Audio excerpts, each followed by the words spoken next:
Where do they go at number 10? It doesn't look like it's going to be Alt. It doesn't look like it's going to be an offensive lineman. Let's go after a wide receiver. How about Neighbors if he's there? How about Coleman or Adunze? But I'm going to tell you this right now. Aaron Rodgers is the reason why Nathaniel Hackett, Joe Douglas, and Robert Saleh still have a job. That is the only reason why those three guys still have a job. You can't sit here as a Jet fan and say, hey, Robert Saleh next year is going to do much better than he did the last year. When his record, back-to-back years, we're only bringing in 7 wins. You cannot sit here as a Jet fan and say, oh, that's good enough for the New York Jets. That's enough for the Jets when the Jets have not been in the playoffs and they have the longest drought in the NFL right now. The defense is one of the best defenses in the league, and they get so tired throughout the game. And they look like they give up in the fourth quarter because they know the offense is going to do nothing. And if I was Garrett Wilson and if I was going out there and speaking to the press, I wouldn't be throwing out curveballs saying, I don't know what my future is going to lie. Could you stop? Your future is great. Next year, if you can keep Aaron Rodgers on the field, you're going to put up 1,500 yards. If you bring in Davante Adams, you're going to put up 1,500 yards. You're the guy.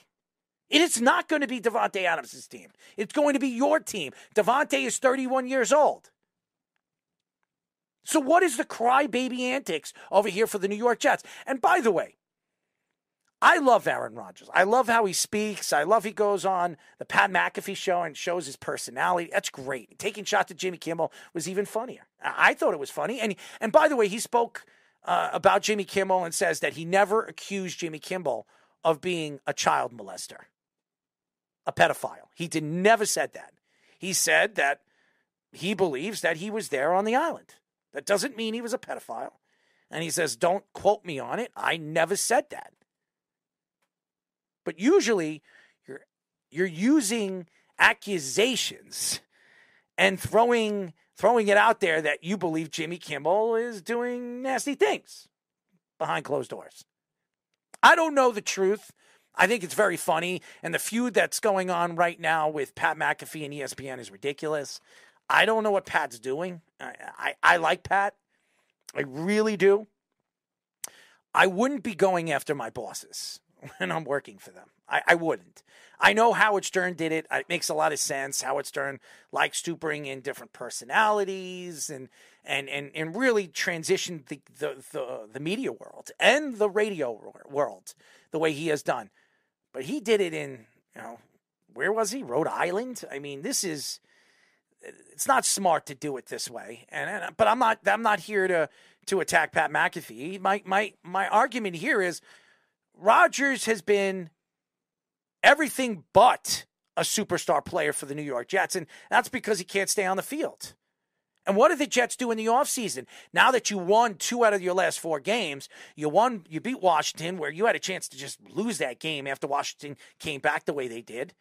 And then you put up 17 points against a Patriot team in a snowstorm that honestly was waiting to lose that game. They wanted to lose that game. I don't know why. And by the way, Robert Saleh, love you, man. And after the game, your little back there, giving the game ball and, the season ending on a good note. What good note?